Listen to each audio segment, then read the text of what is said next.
Moi boas, moi boas, Hola, buenas Rafa. noches. Hola, ¿qué tal? Nada, estaba comentando aquí que hoxe estase todo terreno, non? Chegaches correndo da UNED, agora xa pa aquí e logo a seguir traballando, non? Sí, sí, a verdade que hoxe coincidiu así, porque además mañá teño que dar unha conferencia en Vigo sobre os magostos, precisamente, teño que preparar agora a última hora unhas cousas. Entón, bueno. E ademais Donde estar é a fianza conferencia? con... Eh? Donde é a conferencia? É na Asociación Cascobello. Ah, vale, Sí, vale. sí, organiza a Asociación Cascobello. Sí, E, sí, e nada, pero digo que o estar falando moitas horas dando clase coa mascarilla, resecas a voz, é sempre un pouco incómodo. Pero claro. nada, aquí disposto que o que querades. Claro, comentaba con Anxo esta semana que a xente vai pensar que temos xa un convenio de colaboración Orgullo Galego Rafa Quintía, porque é a terceira vez, pero bueno, ao contrario, a xente non se queixa, encántalle que esteas por aquí, o único que a nós danos un pouco bueno, de A vergoña ter ver, que explotar así cada X meses, pero bueno, eu fago para gañar puntos para o churrasco. A ver se crees que estou aquí bueno, por amor ao arte. Por lo menos eu fago polo churrasco, que, que é tamén unha das cousas importantes, ¿no? pois sí, Da cultura. Dunha cultura pois eh, porcofílica como a nosa. Pois sí, a verdade que sí. Pois nada, vamos a empezar a falar un pouco do tema de hoxe, do mundo da morte das ánimas. Eu, como sempre, a xente, se quere ir deixando preguntas polo chat, irá Anxo recolléndoas e iremos formulándoas pouquiño a pouco e no que nos dé o tempo. Non, o primeiro que che quería comentar é que, bueno, nesta época comeza o ciclo das festas de inverno, da escuridade. Explícanos que é isto e cales son, porque, bueno, hai moita xente que non o coñece, entón, unha pequena introducción. Sí, digamos que poderíamos un pouco dividir o ano, non, en dúas fases, non? Unha máis vencellada á invernía, que incluiría, por suposto, parte do outono o inverno, e despois unha parte máis na luz, que coincidiría xa coa chegada da primavera e o verán, non? Estas dúas partes do ano que veñen marcadas tamén por cuestións climáticas e de determinados fenómenos astronómicos que foron culturalmente utilizados para o establecemento de calendarios agrarios, van para ellos a unha serie de ritos, ¿no? de festas de carácter ritual. Moitas delas con un carácter de festas liminais, festas que teñen o sentido, ¿no? de un rito de tránsito. Entón, neste período do inverno, que estamos a chegar, ¿no? A entrar, ainda que o solsticio de inverno é en decembro 21, pero falamos, ¿no? Deste período oscuro, empezaremos co todo o ciclo de puntos, donde hai que ter en conta que non só é defuntos, senón é tamén todo o fenómeno dos magostos, que é unha festa ritual de carácter funerario, incluso o que é o sacrificio ritual do porco, que empeza polo San Martiño, as matanzas son no San Martiño, continúan tamén en decembro e remátanse polo San Antón en xaneiro. Non teríamos ese ciclo, falaríamos do ciclo de defuntos, falaríamos do ciclo do Nadal, e a última das festas do ciclo da invernía sería, por suposto, o Entroido, ¿no? Que é esa festa liminal que dá paso xa a primavera, ¿no? A regeneración, o comezo a regeneración da terra, da luz, ¿no? da forza solar e a todas as festas xa do período máis non desta mitad escura, ¿no? Que estaríamos pues, falando do ciclo de Mallos, do San Xoán e despois as festas de carácter agrario do verán. ¿No? Pouco, máis ou menos, así moi resumido, esa sería a estructura, ¿no? Unha pregunta que te quería facer, que, bueno, igual un pouco obvia, non? Pero que todos os anos, non sempre que tocamos o tema de defuntos, sempre hai algunha persoa que nos di, bueno, non ten moito sentido porque que exista unha data para honrar os mortos porque os mortos, os nosos seres queridos, hai que lembrarse todo o ano, non? Entón, que papel cumpren os mortos nestas datas e por que temos esa data para honralos, unha data específica para honralos?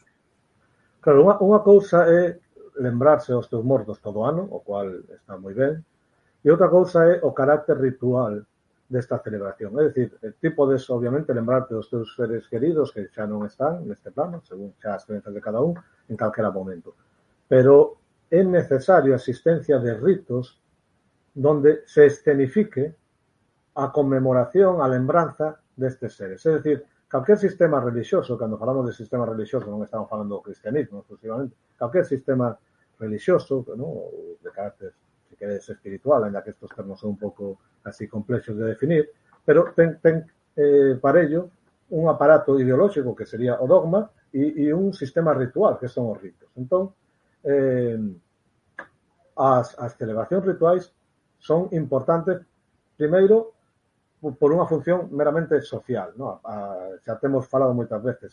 A práctica do rito axuda a cohesión do grupo e a creación da identidade colectiva, ¿no? Participamos nun rito, independentemente das crenzas que temos, sentímonos partícipes dunha comunidade, compartimos certas cousas e iso reforza lazos e reforza a nosa identidade.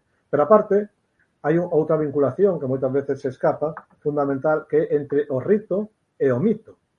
Os ritos, moitas veces, sirven para actualizar, conmemorar os mitos, os relatos míticos, que dan soporte a todo este aparato ideolóxico. Por exemplo, por un exemplo claro que todo o mundo entenderá, cando falamos, por exemplo, do cristianismo, a Eucaristía. A Eucaristía é un rito que conmemora o mito da última cea de Xesús, ¿no? Que se día coa Pascua, e donde tamén se conmemora ese mito da transustación do pan en carne, do viño en sangue e desa entrega de Cristo en corpo e sangue pola salvación da humanidade. Entón, ese rito que se fai na Eucaristía, nas misas, conmemora un mito, ¿no?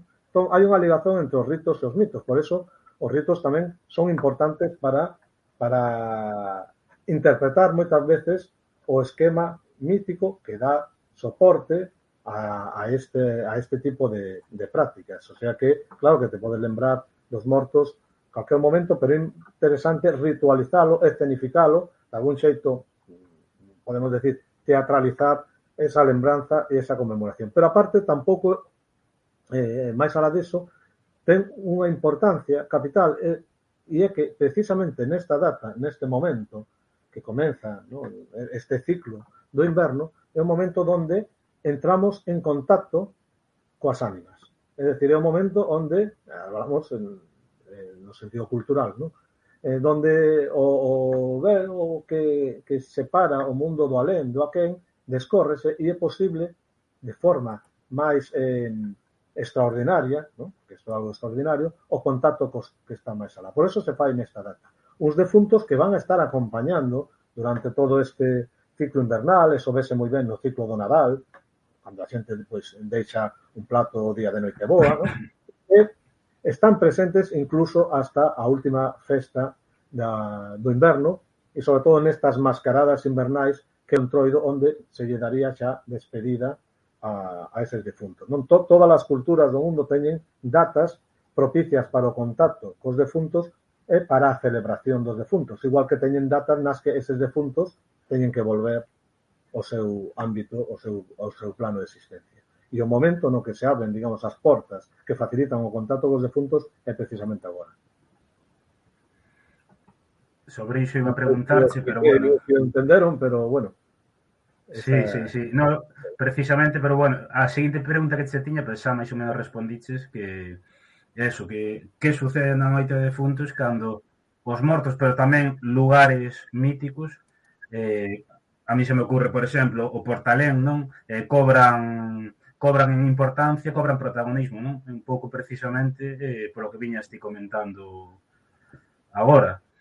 Bueno, antes de ir entrando en máis contido, eu quería facerche unha pregunta, que ademais é unha pregunta que, bueno, que moita xente nos comentou, bueno, pregúntalle a Rafa a ver que opina desto, porque aquí non hai consenso sobre o que son os nomes que nos debemos referir nestas datas, non?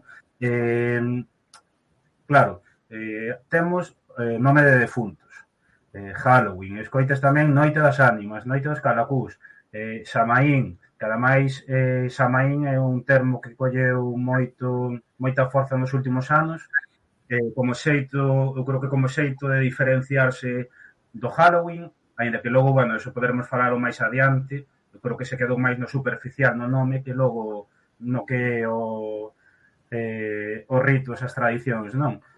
E, bueno, é un termo de Xamaín no que ao final todos caímos, máis que ao final tamén chegamos á conclusión e dixemos, bueno, é necesario ter un termo que non é galego, tendo os nosos termos propios, non?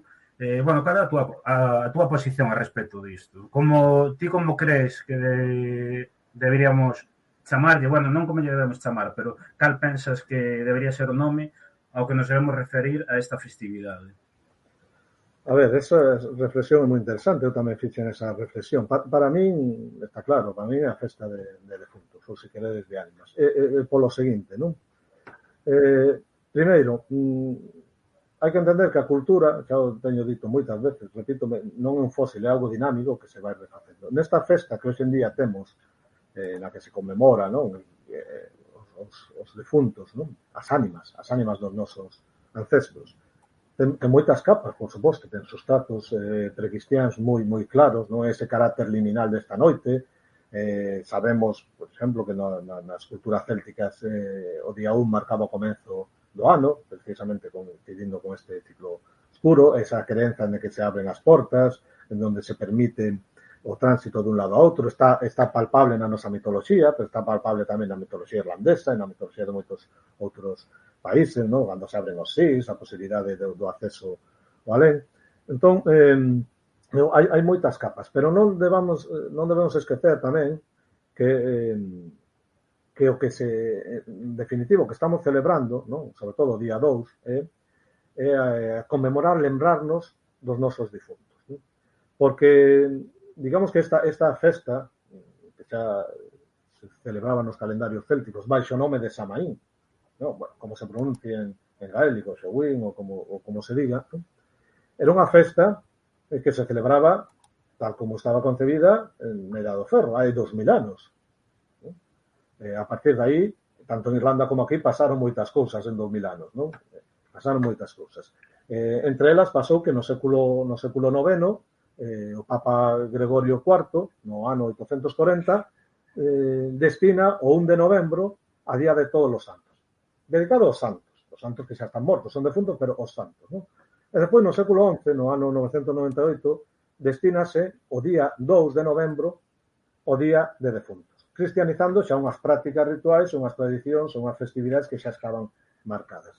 Por lo tanto, a mí, máis que a celebración de todos os santos, o que me interesa é a celebración dos difuntos, non? Que incluso a veces na fala da propia xente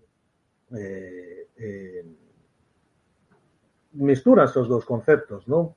Decíame un amigo, André Taboada, que na súa zona e en outras zonas, os antepasados a xente chamalle os meus santos pasados, non? Porque, digamos, xa os antepasados xa están noutro plano de existencia, son casi santos. Bueno, eso ten que ver tamén con ese carácter especial que poden ir adquirindo os defuntos en moitas culturas, non? Moitas religións realmente non se articulan en base a creenza dos deuses, sino dos antepasados que adquiren xa unha dimensión casi divina, non? Son os nosos santos pasados. Entón, para min, chamarlle, por exemplo, Samaín non ten sentido, porque non estamos celebrando unha festa da Idade do Ferro, da Idade dos 2000 anos.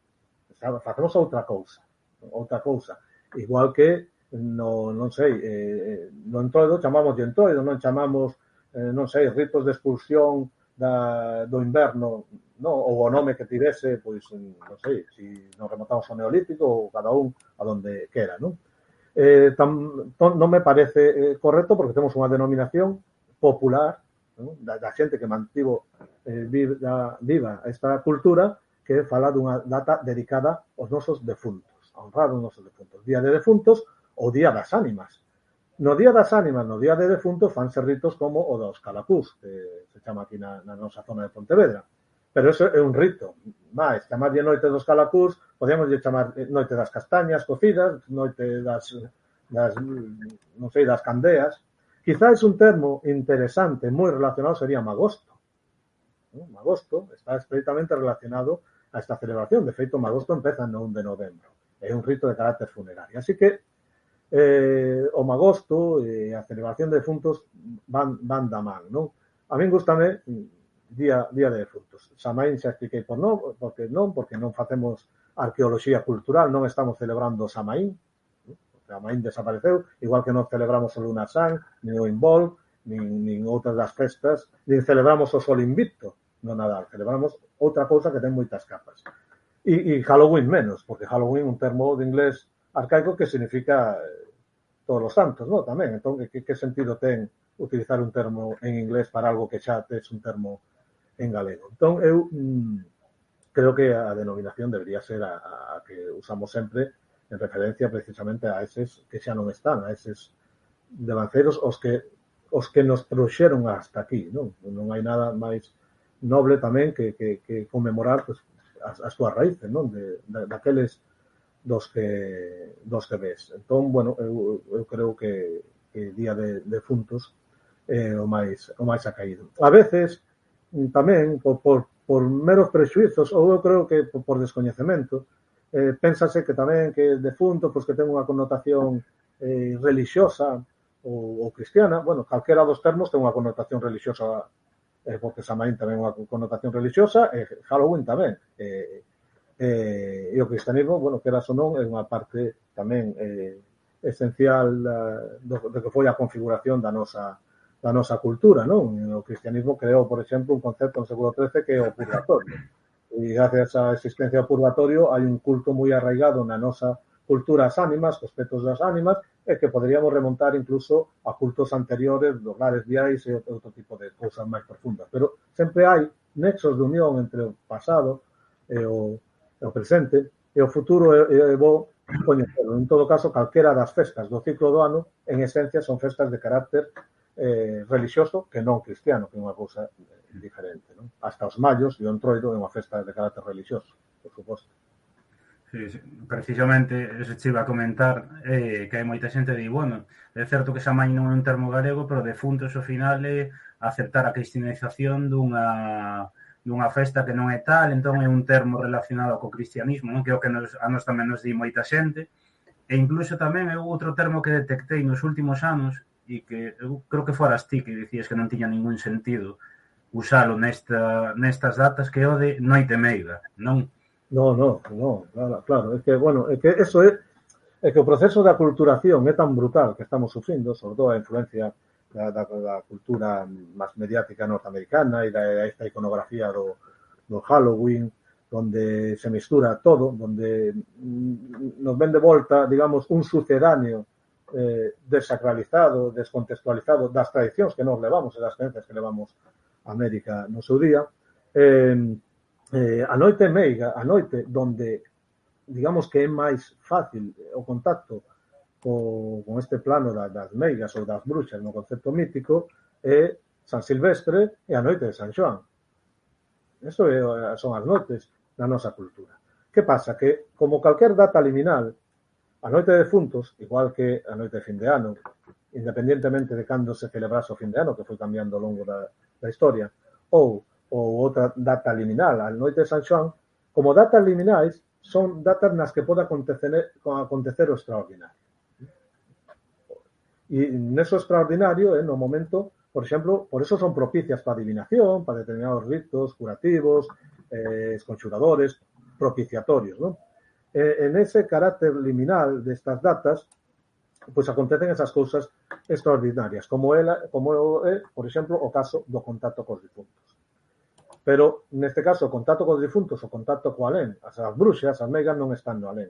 No San Xoán é o contacto con determinados seres féricos, aparecen as mouras, aparecen as bruxas, e en San Silvestre. Entón, non hai que misturar unha cousa con outra. Pero como no Halloween está a moda esta de disfrazarse de psico-killers, de asesinos en series, de violadores e de barbaridades así, de descuartizadores con motosierra, pois vai todo no mesmo saco. Vampiros, o monstro de Frankenstein, as bruxas, os defuntos e o teu avó que en paz descanse. Entón, é unha cuestión absolutamente sin sentido, non? E respecto moi breve, non? O que decías que eso é aceptar que o cristianismo, que non hai que aceptar que o cristianismo non. É unha realidade histórica. Hai, dentro do século final do século III, século IV, o cristianismo implantouse en Galiza, non? Bueno, en toda Europa, e entón, queras ou non, sexas crente ou non, eres un cristiano cultural, no sentido de que a ideoloxía cristiana está marcada. Hasta tal punto que non traballas os días que a Iglesia di que son festivos.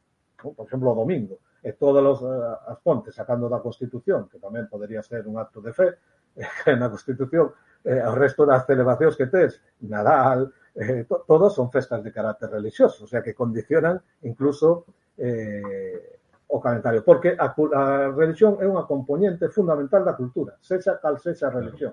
Outra cousa que o Estado sexa a confesional, laico ou que sexa unha teocracia. No, o Estado pode ser laico e debe ser laico, pero a cultura está impregnada de crenzas de carácter religioso e espiritual dende o paleolítico superior. E iso, queras ou non, é así. É máis, cada vez hai máis crenzas religiosas. Cada vez a religión colle máis forza en novas formas, a partir da crisis das religións maioritarias hai novas formas de religión, non? Moitas delas que a xente pensa que nin siquiera son religión, e teñen todas as componentes dunha religión. Sí, sí. Preguntan aquí, a ver se pode responder. Teño entendido que o Día de Difuntos é o día 2 de novembro. Sen embargo, celébrase o día 1. A que se debe? O Día de Defuntos é o 2. O 1 é o Día de Todos os Santos e o Día de Defuntos é o 2. Que pasa? Que celebras a noite, non? A noite xa do 1 ou 2, xa estamos entrando no Día de Defuntos, entón xa se empeza a celebrar aí. Realmente a xente celebra de forma conxunta tanto o 1 como o 2. O 2 é o día que se vai a visitar os cemiterios, a lumear por candeas os defuntos, pero, por exemplo, os calacús, as cabazas, os bolondros, xa pode facer a noite do 1 ou 2, tamén a pode facer a noite do 2, igual que os magostos xa se empezan a facer o 1 de novembro, ainda que estén acotados nesa franxa, non? O San Martiño, bueno, hoxe en día tamén, eu creo que polo cambio climático, como xa temos castañas a primeira semana de setembro, bueno, os magostos xa decían Torreixa, o magosto para agosto, non? Pois xa se amplía, non? E tradicionalmente, pois xa no momento que empezan a caer as primeiras castañas, xa se empezan a facer magostos. Pero, para ben ser, é a partir do día 1, porque a castaña ten unha connotación funeraria e porque as castañas entraban en xogo tamén en moitos ritos petitorios de cuestación relacionados precisamente coa celebración de defuntos. Incluso no pago de aqueles campaneiros que tocaban pola noite a campar a ánimas, lembrando as ánimas, pois tamén se lle pagaba con castañas ou incluso a eles mesmos repartían castañas como se fosen as castañas que nos entregan os mortos, os defuntos, os vivos, en agradecemento polas ofrendas e polos sufraxios que lle fixemos durante todo o ano. Entón, son festas que están moi relacionadas. Hai outra reflexión aquí no chat que din que se o nome popular da nosa festa non podería ser o de magosto. Di, magosto só se refire agora ás castañas, pero quizáis antes non. Sí, claro, o magosto a xente pensa que simplemente é xuntarse a comer castañas e é algo bastante máis complexo. Como decía ao principio, se hai alguén en Vigo que vaya mañá a charla e falaremos en profundidade do magosto, pero é un rito de carácter funerario, non?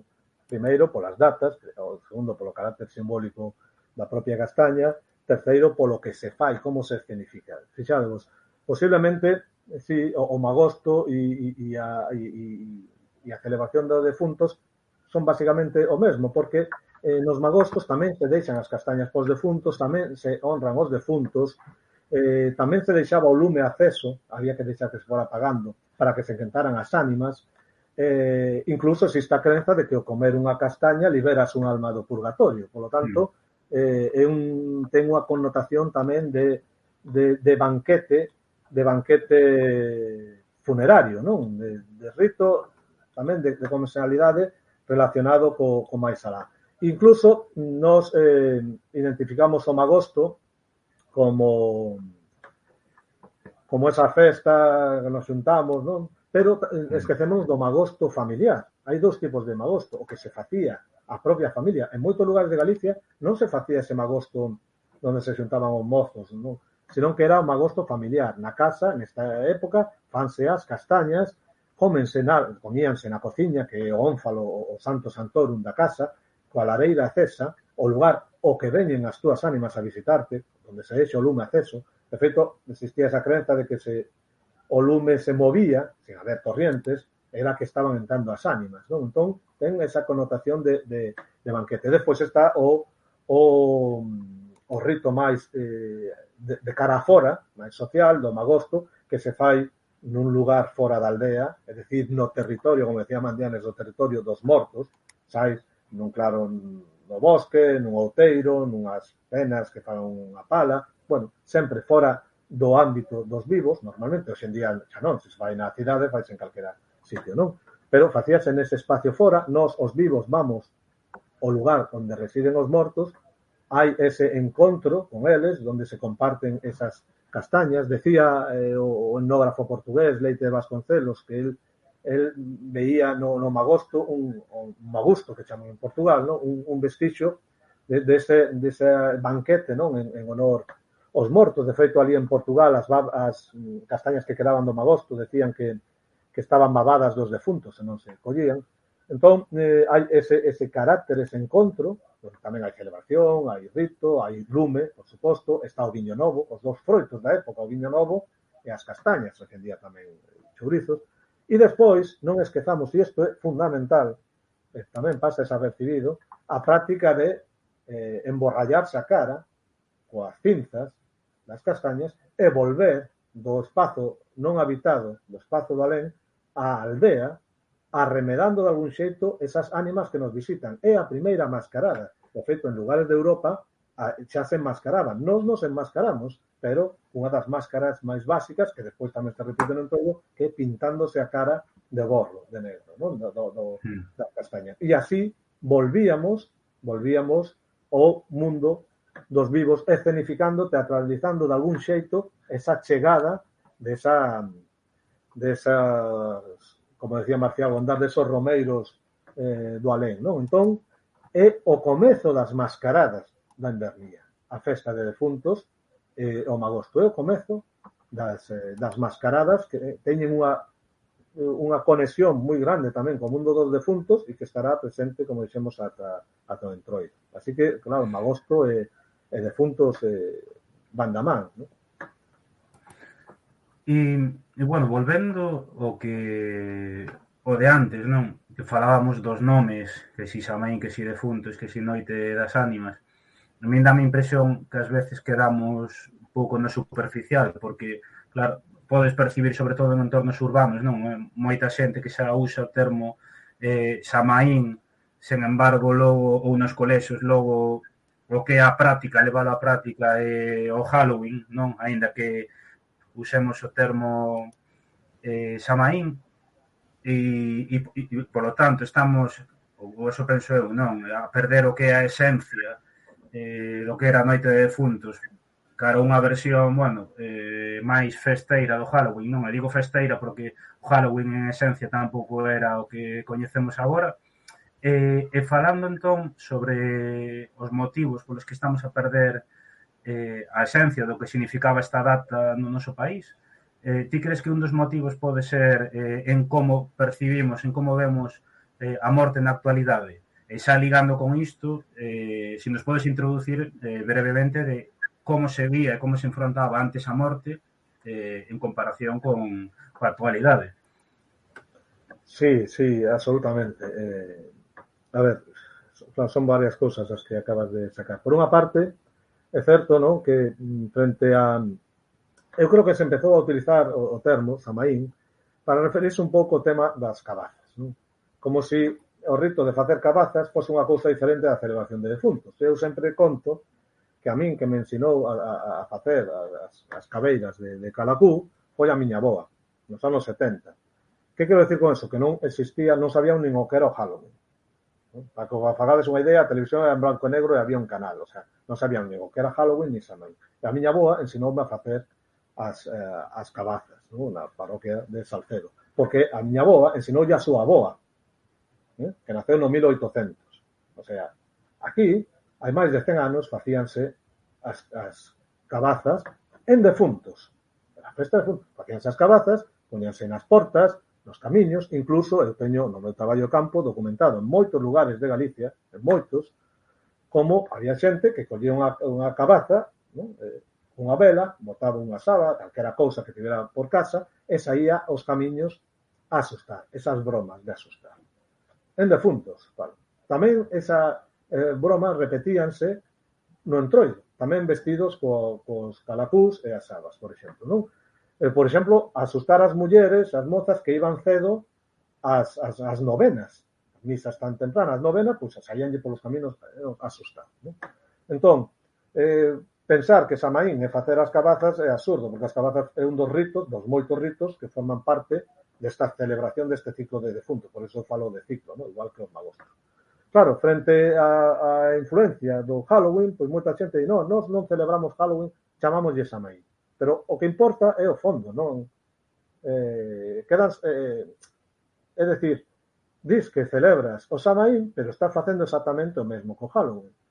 Estás disfrazando a xente de asesinos en serie, de psicópatas, e considerando isto desde unha perspectiva absolutamente banal, sin falar da importancia, da esencia de unha festa de carácter funerario en honra aos mortos, deso non se fala, non vai a ser que se traumatice os nenos, pero disfrazámolos de asesinos con motosierras. A mí é que me parece unha barbaridade, sobre todo por os valores que se transmiten, non? Estamos falando, gastando millóns en violencia e xénero, disfrazamos, non? De asesinos e de psicópatas e de depredadores sexuais os nenos. Moitas veces sin sabelo a xente. E fomentado dende o sistema educativo.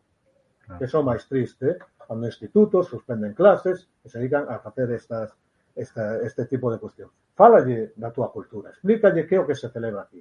Claro, todos queremos divertirnos. A potencia, digamos, comercial, capitalista dunha festa na que se basa precisamente en consumir, en ir a comprar os bazares chinos, non teño nada contra os bazares chinos, pero onde venden máis todas estas cousas, pois para disfrazarse, para decorar a casa, para facer a túa festa cos amigos, para decorar o bar, para sair de juerga, pois claro, eso estéticamente, as películas de terror é unha máquina de marketing moi poderosa. Claro, falarlle dos mortos, como diste agora que vivimos de costas á morte, que a morte é algo feo, porque pensamos que somos eternos, falar destas cousas, visitar un cementerio, e, Dios mío, non se vai a traumatizar o neno, non? Ou incluso comer as castañas, que te manchas as mans.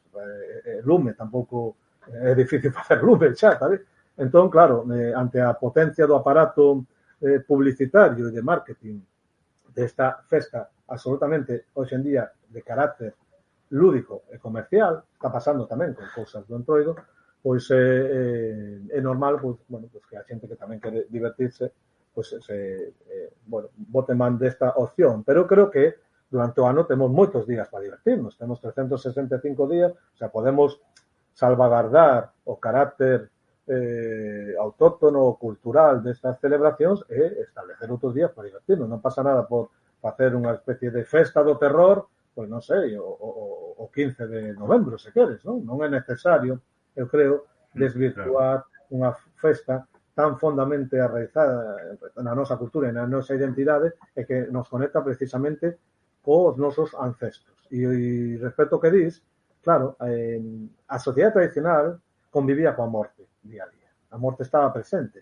De feito, facíase para que a morte estivese presente. Cando vas por unha corredor, un camiño, ves un cruceiro, moitas veces ves as calaveras, o calvario ali marcado, ves os petos de ánima, os difuntos estaban nos camiños. Vas pola costa e ves as cruces de mala morte. O mariñeiro, cando sai ao mar, non sabe se vai volver. Enfréntase todos os días coa morte, non? Entón, a morte estaba aí. Non había os sistemas sanitarios que había hoxe, nin as medidas higiénicas, entón, a mortalidade infantil era maior, a xente estaba acostumada a vivir coa morte. Entón, cando un é consciente da súa finitude, de que a morte está aí, pois vive de outro xeito, non? Cando pensamos que isto non vai con nós, cando a morte é algo feo, non? Cando non queremos saber nada desto, cando queremos morrer de súpeto, o que na sociedade tradicional é unha mala morte, porque a boa morte é aquela que ti te podes despedir, deixar todo arreglado, as débedas pagadas, e va a morrer alguén e va a ser o bar, debe algo, vamos a deixar as débedas pagadas. a herdenza arreglada, porque se non deixo todo arreglado, igual teño que volver de morto arreglado. Entón, a xente, unha boa morte, unha morte que pode deixar planificado, despedirse de todos e marchar en paz. Cambio, hoxe, o que queremos é todo o contrario, non? Que nos pille desprevenidos para non ter que pensar. Entón, neste cambio da sociedade de vivir de costas a morte, que eu creo que nos fai de algún xeito tamén máis irresponsables a hora de vivir, pois claro, falar destas cousas, celebrar algo que se chama Día de Defuntos ou de Ánimas, non queda tamén como chamarlle jalopín, que a maior parte da xente non sabe nin o que significa, e deixemos os mortos, disfracémonos de asasinos e depredadores. Posto a disfrazarte do rachador, ou do home do unto, ou do home do millo, non? Non? Xa postos, consumo un pouco da cultura aborixe.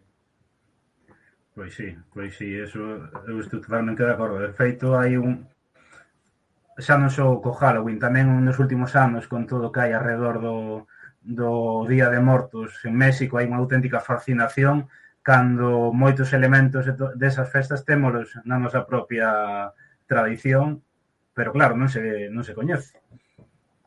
Sí, claro, moitas veces a xente se fascina, incluso xente de outros lugares da península e tal, cando coñecen as tradicións asociadas ao mundo da morte en Galicia e tal, quedan impresionados, porque pensan que eso só existe en México, non?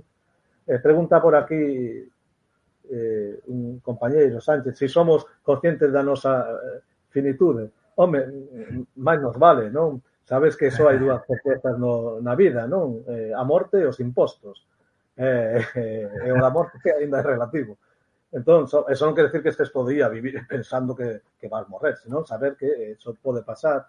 Ademais, eu creo que non hai cousa que demostre máis que estamos vivos que falar da morte, non? Bueno, os mortos non creo que falen da morte, non? E unha forma de celebrar a vida precisamente falar desto. Preguntarse, oye, que pasa despois, non?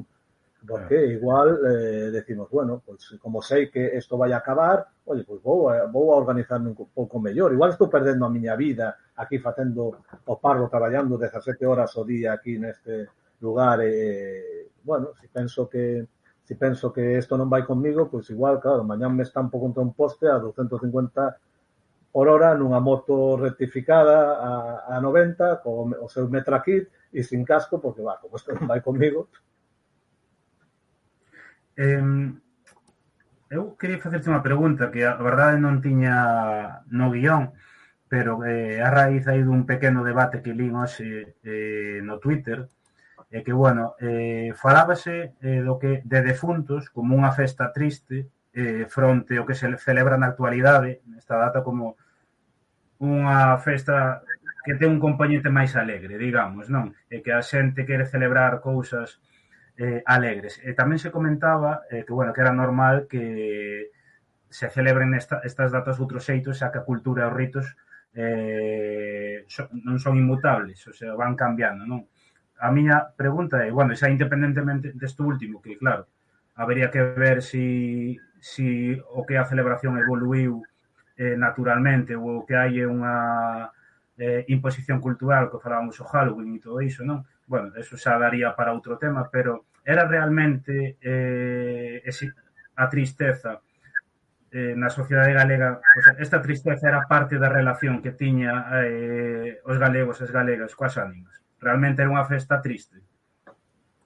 Non é unha festa triste. A ver, é unha festa na que se conmemora, se recorda os defuntos. Obviamente, se a ti che morreu o teu avó, a tua avó, a tua nai ou un irmán, pois cando recordas, pois obviamente nese momento podes te por triste, pero pode ser ese día ou calquer outro.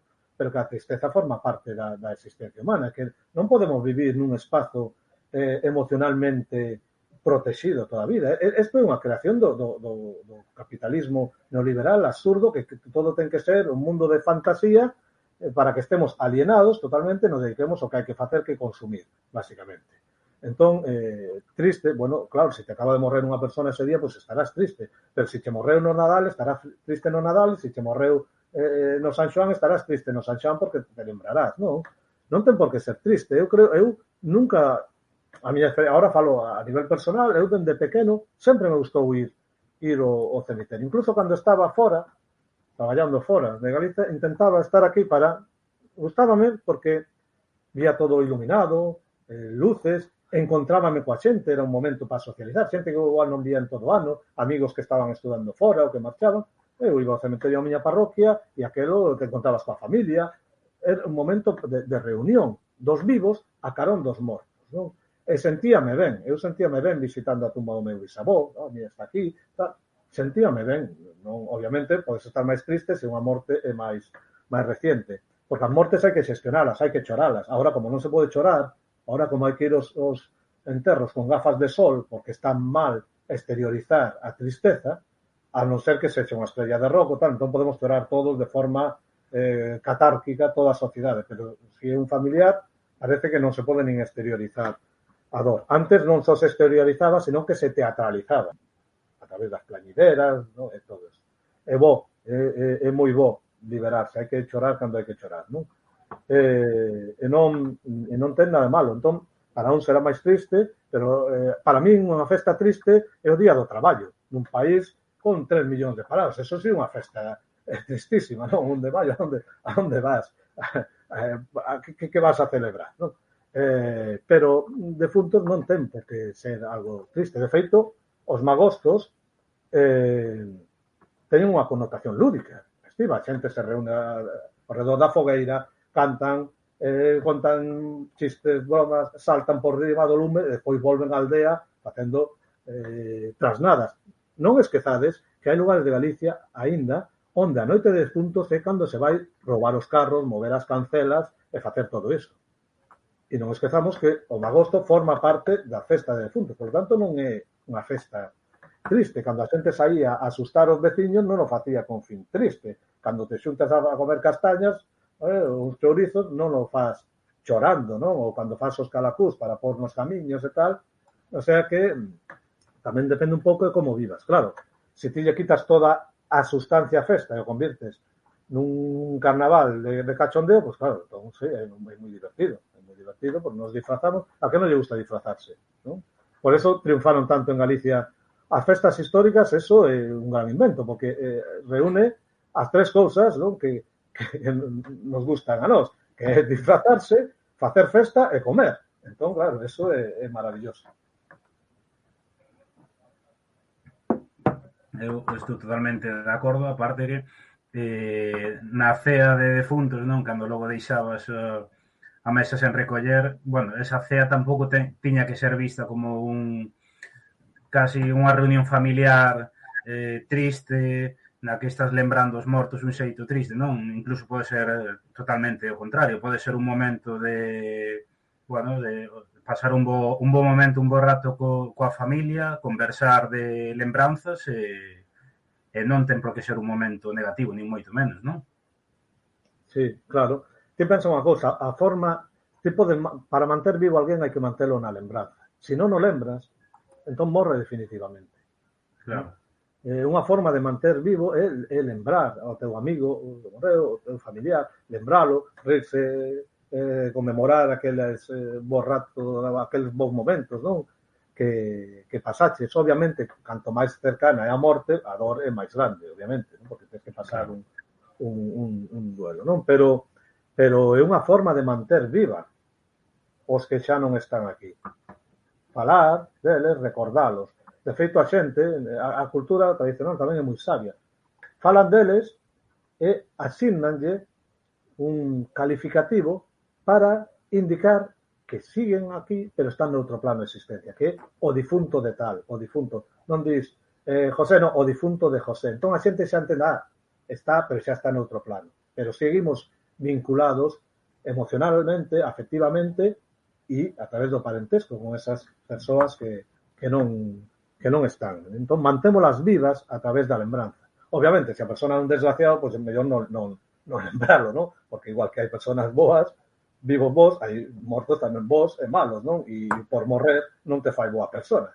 Hai moito desgraciado que está morto e, bueno, oye, que este aí tranquilo, mellor nin lembralo. Pero a falta de lembranza leva ao esquecemento e o esquecemento sabemos que pode acarrear moitos problemas, non? Na sociedade por esquecer as cousas que pasaron. Sí. Bueno, falábamos antes do que compartimos con Halloween. Ti dicías bueno, o uso das cabazas ou de disfrazarse, non? Eh, Precisamente hai outra cuestión aí que moitas veces tamén se fala que é o do truco ou trato, non? Que tamén se ten recollido, se non me equivoco, que aquí xa existía unha especie de ir pedir de truco ou trato propio de ir pedindo, non? Polas casas, non sei se está relacionado isto co que é o de pedir os defuntiños ali na zona do Salnés, si está relacionado unha cousa coa outra.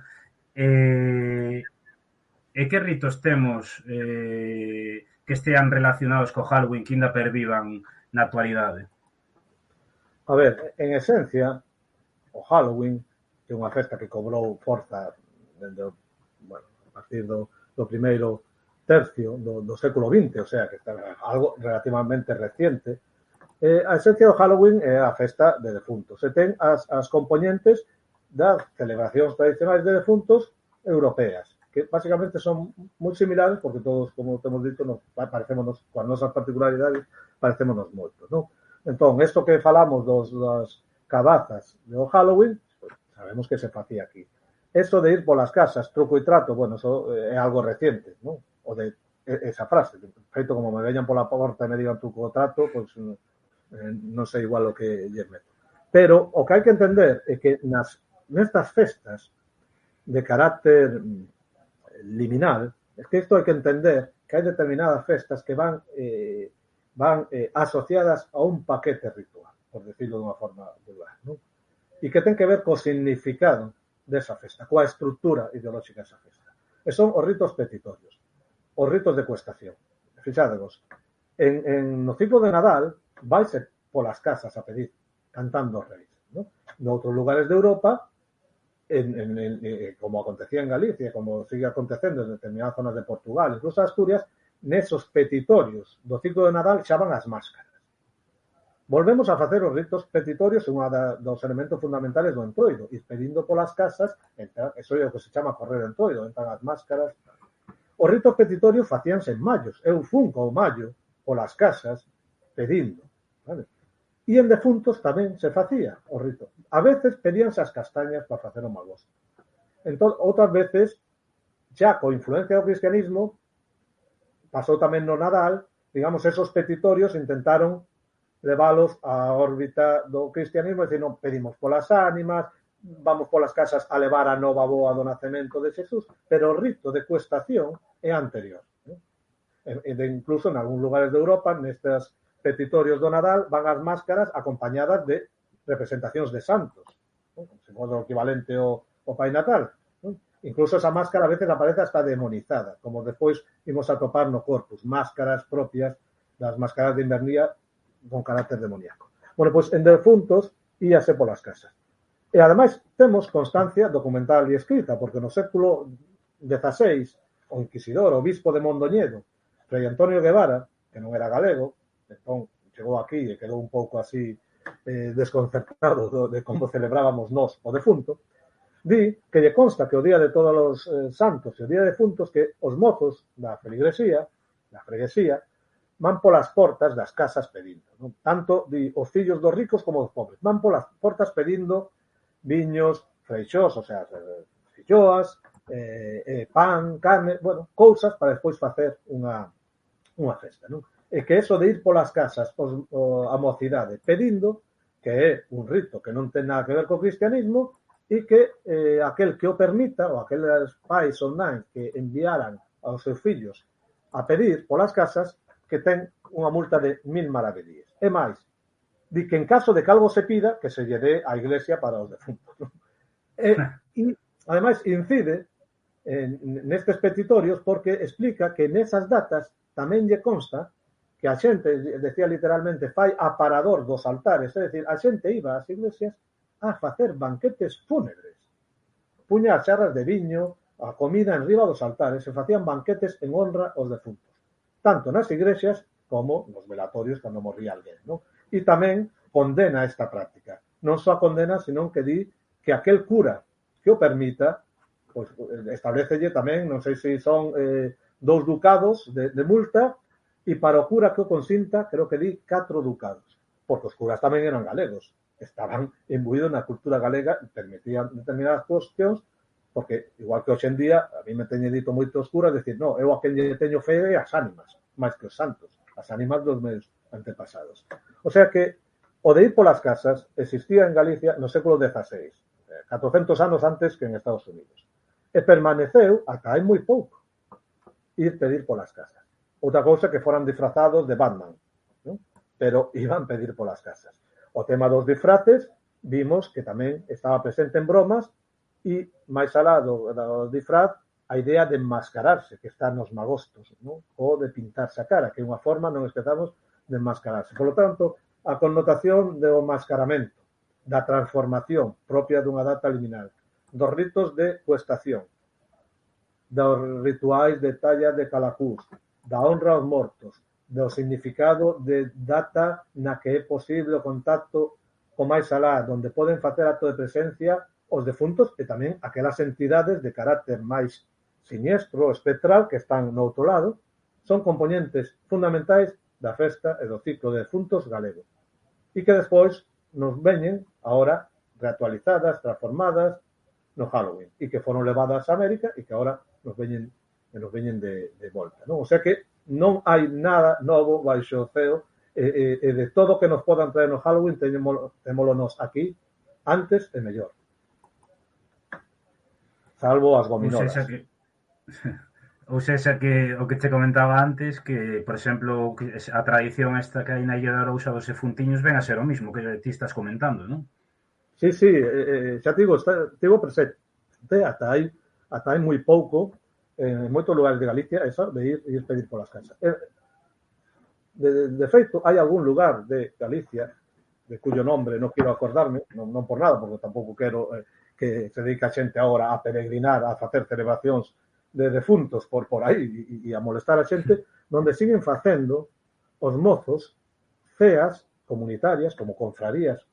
Antes eran mozos solteiros, como pasaban en Toiro, ahora son mozos e mozas, solteiros casados, unha celebración funeraria, un banquete funerario na noite de defuntos. E despois van facer eses ritos de escenificación do caos que corresponde a estas datas previas ao novo orden. Pensemos que no seu día, no calendario céltico, por exemplo, marcaba o comezo do ano, noutra época o comezo do ano era en marzo, dio San Martiño de Dumio, en De Correcciones Rusticorum, critica que se celebre o fin de ano no Nadal, cando ten que celebrarse en marzo. Que pasa en marzo? É o entroido. Ten esas connotacións. E, hoxe en día, o fin de ano, pues, celébrase no ciclo do Nadal, ou e todas esas datas teñen ese mesmo carácter simbólico e, polo tanto, van emparelladas a unha serie de prácticas rituais que teñen que ver co relato ideolóxico, mítico, se queres, que sostén estas celebracións e este carácter de data liminal, data de cambio e de transformación. Hai unha pregunta que nos quedaba atrás, que preguntaban aquí que, bueno, que no magosto sempre aparece o viño como un elemento tamén moi importante e se ten que ver cos defuntos. A ver, máis que cos defuntos, ten que ver con son os produtos que hai nese momento. Incluso xa os romanos nesta data celebraban unha festa asociada con determinados froitos da terra, non? Entón, cales son os froitos que hai? A castaña, que aparte ten ese carácter simbólico, e o viño novo, non? O viño que non o trouxeron os romanos, vale? Saibades, hai pouco están estudando aquí na Misión Biolóxica de Galicia, os CSIC, temos a maior diversidade de especies autóctonas de vide da Península Ibérica, 30 e pico especies. Imposible se non fose unha planta domesticada aquí xa na prehistoria, non? Igual que os castiñeiros, non? Igual que os castiñeiros. Igual que castiñeiros, que tampouco trouxeron. Tampouco. E de feito teñen sementes do equivalente ao albariño do século II, antes de Cristo, non? Obviamente os romanos trouxeron máis viño, pero que o viño, que a vide estaba domesticada autóctonamente aquí. E os castiñeiros xa existen dende o Paleolítico en toda a cornisa cantábrica en Galicia. Eso non quita para que os romanos plantasen máis castiñeiros e, sobre todo, os monxes. Son máis castiñeiros plantaron, ¿no? Sobre todo en Ourense. Entón, o viño novo é o froito deste momento, entón o viño acompaña. Así que viño novo, castañas, tamén chourizos, estamos no tempo da matanza, a veces chourizos, entón un pode elegir entre viño novo, castañas, chourizos ou nubes de azúcar, gominolas e Coca-Cola. Eu non sei, eu teño claro, pero, bueno, tamén se poden tomar as dúas cousas. Tampouco quero ser aquí un integrista, non? Pero que a veces, non sei, doime eses procesos da culturación, porque se non tiveramos nada, pero que temos unha cultura tan potente e non sei, non gastala, como decía o meu compañero Miguel Losada, non consumila, non? E beber de fora moitas veces sin saber precisamente que eso que ven de fora é un sucedáneo, é unha copia cutre, non? Do que nós temos, pois eu creo que é unha pena, non? Pero bueno, oye, cada un é libre, obviamente, de facer o que quera. E a min os osiños de gominola gústanme, vale? Intento non comelo moito, pero sí que me gustan esas lamboradas, pero tamén me gusta unha filloa con un pouco de mel ou queixo, ¿no? Ou as castañas, claro, por suposto. Está claro, está claro. Hai, seguindo no que comentan no chat, bueno, aquí hai unha pregunta que din que non sabe se está relacionado ou non, pero di que o seu avó falaba dunha noite en xaneiro na que facían unha fogueira con paus e loureiro e dicían queimemos o loureiro no mes de xaneiro. Nunca máis atopei referencias a esta festa. El era de Mos, Pontevedra. Ajá. Sí, en xaneiro, a principio de ano, en moitos lugares, sobre todo a noite do 31, fanse fogueiras. Estamos nun momento tamén culme, solsticio de inverno, momento en que o sol tamén empeza a cobrar maior forza, non? A resucitar. Entón, existe unha serie de ritos ígneos. E entre eles as fogueiras precisamente do 1. Temos as fogueiras do magosto, no ciclo de defuntos, temos as fogueiras no ciclo do Nadal, o día 1, como dio o compañeiro, temos as fogueiras tamén en previos mayos, todos aqueles ritos de alumear o pan e todos estes ritos de queimar os cascos tamén, bueno, eso é antes do ciclo de Nadal, e temos as fogueiras tamén en San Xoán, non? O sea, que é algo habitual. E o loureiro é unha planta apotropaica con poderes conxurador do mal. Por eso, cando un vai a un enterro, a volta afumábase. E moitas veces afumábanse con rama de loureiro. Ou cando se quere escorrentar unha tormenta, queimase loureiro bendito, ou queimase tamén o ramo do luns de Pascua. Ou outras veces o que se fai tamén para os ritos de Meigallo, queimase loureiro, queimase rama de allo. Pero o loureiro é unha das plantas con maior carácter simbólico tamén na nosa cultura e con ese poder esconxurador que ten. Ademais, é unha planta maravillosa para cocer os cachelos. O cual teno todo. Así que sí que se celebraban e facíanse fogueiras nesta data de comezo de Nadal. Di Dani se o do loureiro pode ter a ver co ramo utilizado nas labradas. Sí, imagínate que te refires ao ramo de Pascua que se chanta nos campos para protexer. Sí, fixadevos, incluso no cristianismo tamén bota man destes elementos que xa eran elementos consustanciais dos ritos, como a componente das augas, a componente vegetal, non? Da vegetación, dos ramos e demais. Igual que temos as ervas de San Xoán, pois despois na Semana Santa tiñamos os ramos, non? Do domingo de Ramos, que van máis alá da mera palma e do olivo, senón que se configuran ramos, e temos tamén os ramos do luns de Pascua, que son típicos de moitos santuarios aquí. E unha das cousas que se facía era ir á igrexa con eses grandes polas de loureiro, e como nós, os galegos e as galegas, gustanos isto de competir uns con outros, tamén pois había cousa de quen levaba a pola máis grande. Algúns chegaban con árbore de 4 metros que non entraban nin á igrexa. Pois ese loureiro que se bendice, despois lévase e clávase nas fincas para protexer a colleita e as terras pois de calquera plaga. Igual que o maio ten ese rito, ten esa connotación de rito agrario, tamén favorecedor, e o cristianismo engade un día máis e celebra as cruces de maio, onde en vez de facer os maios vegetais, facemos as cruces de maio. E a xente o que facía era con estes loureiros benditos e as olivas benditas da Pascua, facer cruceciñas que se puñan tamén nos campos, nas portas, nas ventas, con eses fins protectores. Entón, si está relacionado.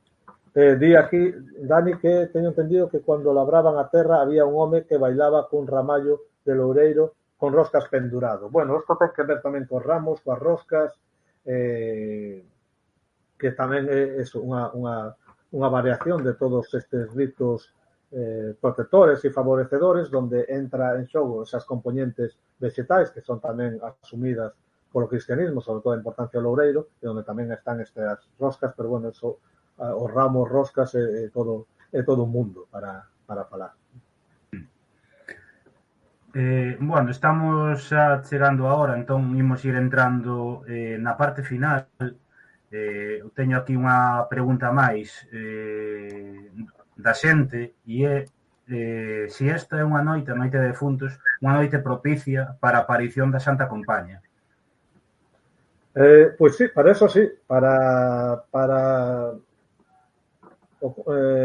bueno, iba a decir, para o monstro de Frankenstein non, pero para Santa Compaña sí, porque é o momento onde se permite, non, digamos, é máis fácil o tránsito, e se temos en conta que acompañamento, esta antigua, esta dea, a enturuxada, a vela, como lle querades chamar, non?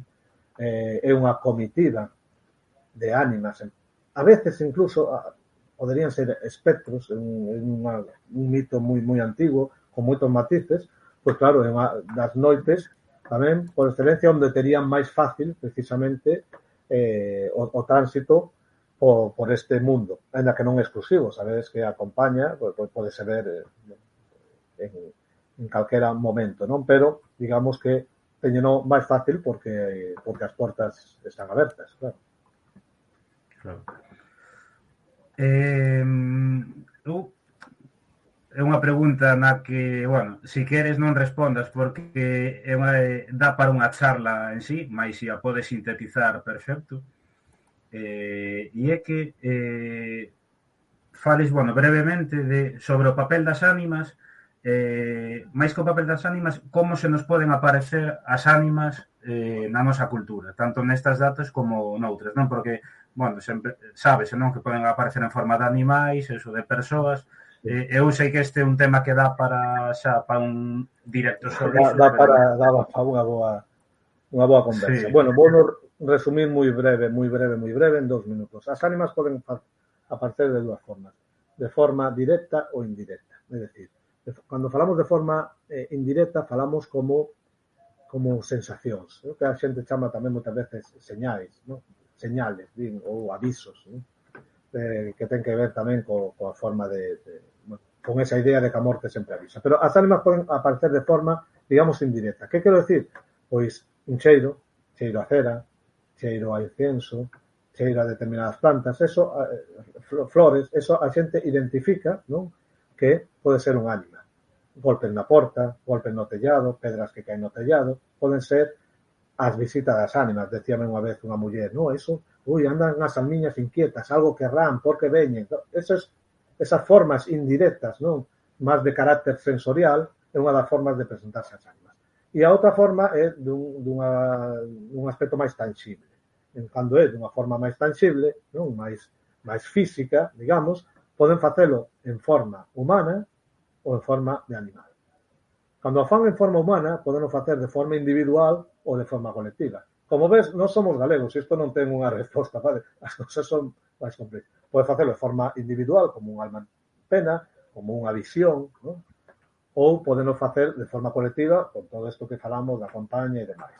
E cando son en forma de animal, pois fundamentalmente un dos animais que máis se asocia a presenza das ánimas son as abelaiñas, non? Estas mariposas, as bolboretas, estas polillas nocturnas. Pois a abelaiña é un dos animais que máis se identifica coas ánimas. E xunto coa abelaiña tamén as abellas, que son animais que consideramos psicopompos, é dicir, animais que guían as almas ao máis alá, porque as abellas producen a cera coa que se fan as velas coas que se alumea os defuntos, cando se están velando. Por eso, por exemplo, en determinados lugares en Euskadi, cando había un finado na casa, anunciábaselle as abeas, para decíaselle que produciran cera que necesitaban as velas para iluminar o patrón da casa, non? Entón, como vedes, pode ser de forma física, humana ou animal, colectiva ou individual, ou de forma máis sensorial ou menos física, non? A través desas cheiros, sonidos e demais. Vale. Pregunta aquí Maripili se hai algún animal relacionado co Día de Defuntos. Co Día de Defuntos, un animal en concreto. Bueno, como vos digo, as abelaíñas. A abelaíña ten esa connotación, non é exclusivamente de defuntos, pero ten esa connotación moi grande cos defuntos, non? Porque se identifica a veces con esas ánimas, ¿no? que nos poden vir a visitar. De feito, moita xente identifica cando entra unha abelaíña que é un ánima desta que nos ven a visitar. Polo tanto, incluso hai que matiza se son brancas ou negras, ánimas boas, malas, bueno, eso xa son matices. Entón, tendo en conta que en defuntos pois é unha noite propicia, pois, bueno, pois poderíamos pensar que as abelaíñas ou as abellas, sobre todo as abelaíñas, pois que poden ser tamén un animal propio destas datas, ¿no? E despois hai outro tipo de animais que son eses que van hasta arriba de alcohol conducindo de noite de defuntos despois dunha festa de Halloween e que poden levar por diante a moita xente, pero son animais máis desagradables que as abelaíñas. Eu tiña escoitado das pegas e as curuxas, eu supoño que eso está máis relacionado coa morte que en concreto Sí, non é en concreto con defuntos. A ver, decía que a morte sempre avisa e, polo tanto, como existe a crenza que a morte sempre avisa, a xente interpreta unha serie de sinais como presaxios de morte. Aquelas aves que teñen un carácter que son carroñeiras ou son aves nocturnas tenden a identificarse co mundo da morte, non?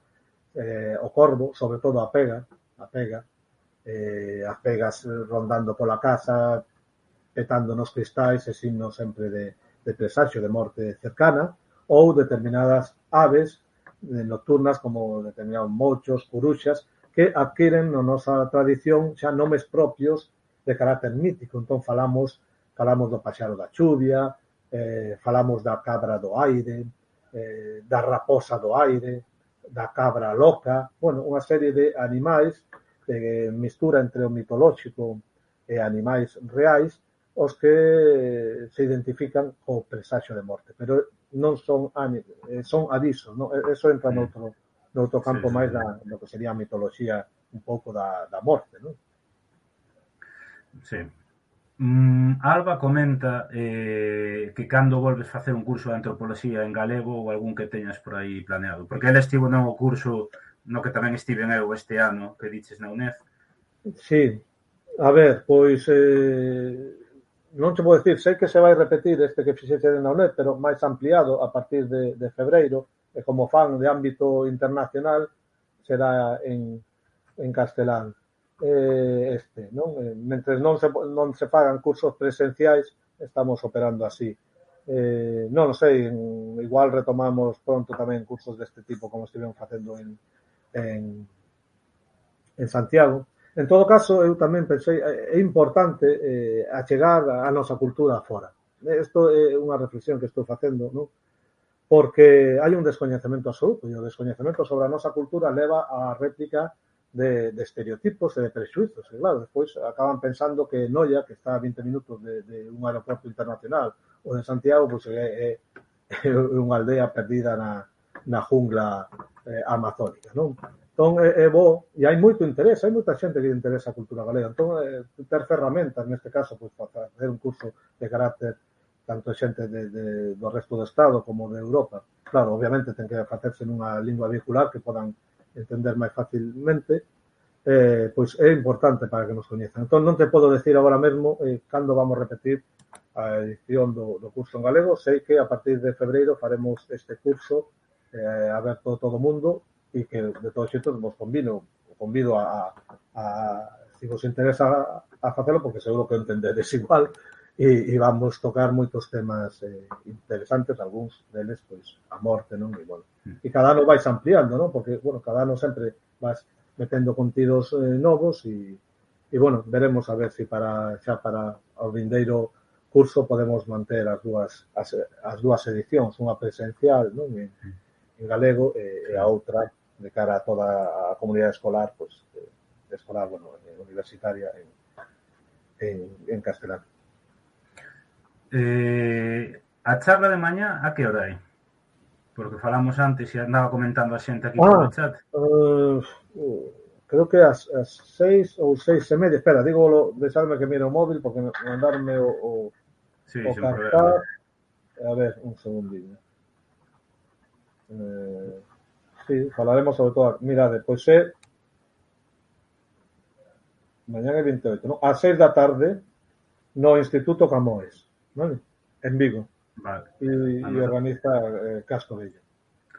Anotado queda para quen poida que estea por Vigo que se pase por esta Apetece, charla.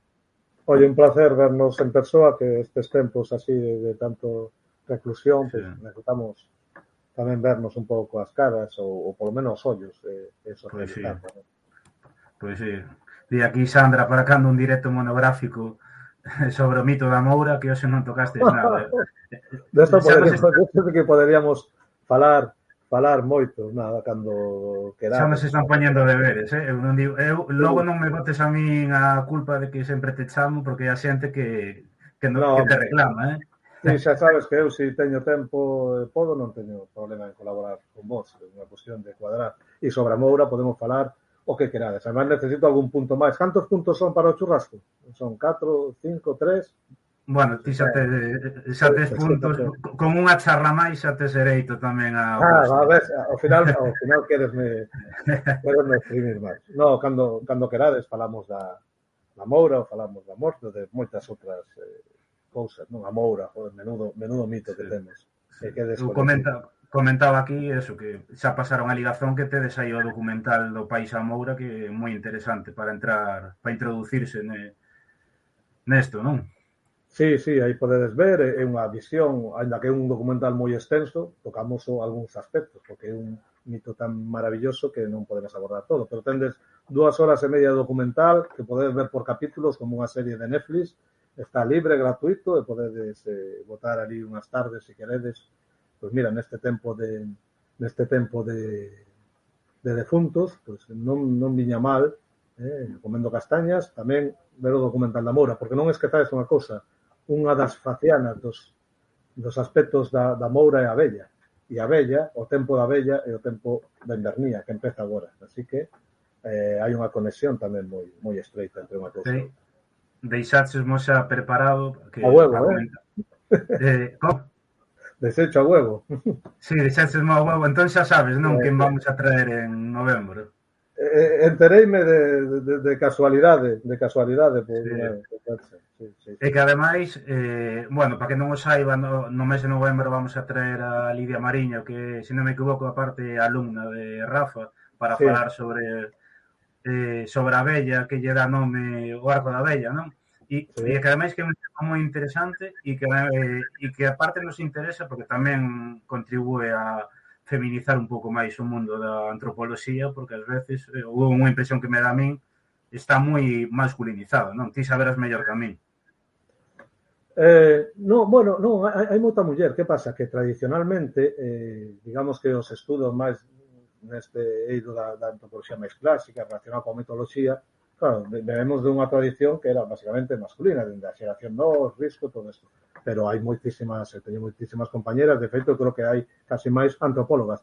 Que pasa? Que o que non hai é moitos antropólogos ou antropólogas que estén centrados no estudo do patrimonio inmaterial e deste campo, que é o meu campo de investigación, o campo da mitoloxía, ou os temas da mitoloxía, por exemplo, da vella, que o que lle interesa a Lidia, non? Digamos que a antropoloxía é un campo moi amplo e hai novos campos de acción, moitos teñen que ver co xénero, co temas máis de carácter social, inmigración, outros aspectos, e hai pouca xente que este centrado nestes aspectos máis do patrimonio material ou de eso que se chama cultura tradicional. Igual os que estamos nese campo, pois igual hai máis homes que mulleres, pero non podes estar tranquilos que, de feito, eu creo que a maior parte das miñas teño moitas compañeras, máis compañeras antropólogas que antropólogos, eu creo. Sí. E xa, para entrar, bueno, no cuestionario final, pues xa levamos 1 hora E cuarto, bueno, un cuestionario final que adaptei así un pouco sobre a marcha para a Rafa, para non volverlle preguntar por terceira vez que para el orgullo galego. É verdade, non me lembraba disso.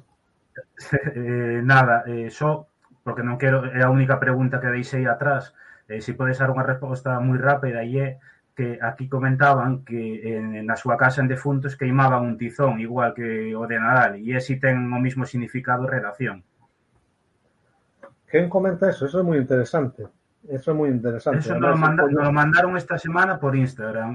Decían que si tiña que ver eso, o tizón que se queima en defuntos, si ten que ver co de sí, sí, Nadal. sí, sí. Ademais, é que é un tema que estou estudando agora, precisamente. Sí que ten que ver, porque ten que ver con ese carácter especial, ¿no? de comezo de ano. Entón, digamos que neses comezos de ano, a veces hai ritos que teñen que ver coa renovación anual do lume. Faise, fixadevos, faise o tizón de Nadal, faise no Nadal, do 24 hasta o día 1, pero tamén a Igrexa levou a súa órbita e faise o Venres Santo, non? Acéndese o lume novo na porta das iglesias, non? Entón, tamén é un lume novo. E que se fagan difuntos ten que ver co carácter tamén de fin, de ciclo, de comezo dun novo período que ten defuntos. Pero é interesante, pues xa me pasarás o enlace porque Vale. Me gustaría saber en que lugar concreto facían ese tizón, Vale. quemaban ese tizón en defuntos. Vale, perfecto. Pois nada máis, vamos entrar nas últimas preguntas do cuestionario final Vale. e a primeira é que recomendes un libro ou libros relacionados con esta temática. Pois teño claro. Romeiros do Alén, de Marcial Gondar, o antropólogo, o que mellor estudou todo o tema do mundo da morte en Galicia, ¿no? Romeiros do Alén, de Marcial Gondar, ou se queredes tamén este. É difícil de atopar, está xa descatalogado, ou se non, xa, mira, nun plano máis de xénero, Mulleres de Mortos, centrado precisamente nas viudas, tamén de Marcial Gondar.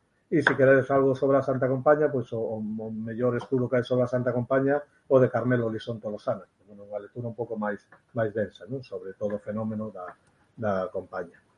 Así que, bueno, recomendo vos Romeiros do Alén ou Mulleres de Mortos, son dúas lecturas moi interesantes sobre o mundo da morte en Galicia, os dous do antropólogo Marcial Gondar Cortasán.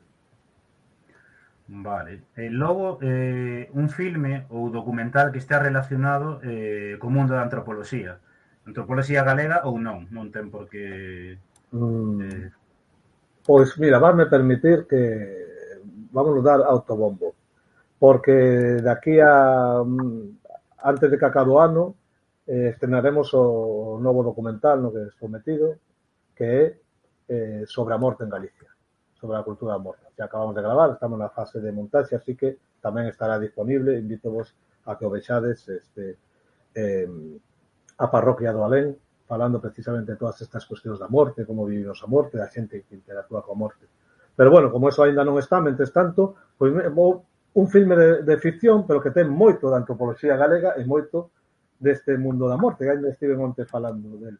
É El bosque animado, basado nunha obra de Mencelao Fernández Flores, que está impregnado de aspectos da antropoloxía galega, donde Alma en Pena, o caciquismo, todos esos aspectos. É unha película maravillosa que do ano 87, que dirixiu José Luis Cuerda, e que merece a pena porque ten cousas da nosa cultura interesantes, non? Como tema precisamente eso deses defuntos. Así que El bosque animado. Vale. E xa por último, sí, sen dúbida. Pero creo que eu, como son tamén un pouco xa clásico, xa en Coruña dirían que son pureta, pero recomendo eso. E xa para rematar, un lugar para visitar. Pois o cemiterio da túa parroquia. Vai dar unha volta por aí, donde teñas os teus mortos, non ven mal darse unha volta por aí. Pero se queredes coñecer un sitio relacionado tamén coa morte, maravilloso, non moi coñecido, pois podedes ir visitar a necrópole de San Vito de Barxacova, sobre o cañón do río Mao, que é un lugar impresionante a nivel paisaxístico, e esa necrópole con esas tumbas antropomorfas ali, que aquelo parece unha auténtica plataforma lanzadeira das almas o máis alá sobre ese río Mao. É un paseo maravilloso e un xacemento arqueolóxico moi interesante que vos recomendo. Bueno, foi así, bueno, a primeira que se me veo, ¿no? Hai tantos, temos un país tan maravilloso que poderíamos recomendar miles de sitios, pero ese merece a pena falando de temas de esto da morte, ¿no? Eu estive aí fai un par de anos e a verdade que un sitio impresionante. Comentan aquí a necrópole de Velle tamén, a 10 minutos de Ourense. Sí, hai moito. Sí, sen dúbida. Bueno, Bueno, pois ata aquí xa vamos por unha hora e media, contigo unha hora 20, nada, a verdade que é un luxo contar contigo para falar destes temas, a mí sempre me dá a impresión que necesitaríamos outra hora máis para tocar estes temas, pero así é a excusa que usaremos para volver a falar contigo en outro momento. E nada, eso, agradecerte a disponibilidade que tes sempre para Orgullo Galego, agradecerte todo o contido que nos achegas e nada, animar a xente a que mañá se pase por esta charla en Vigo.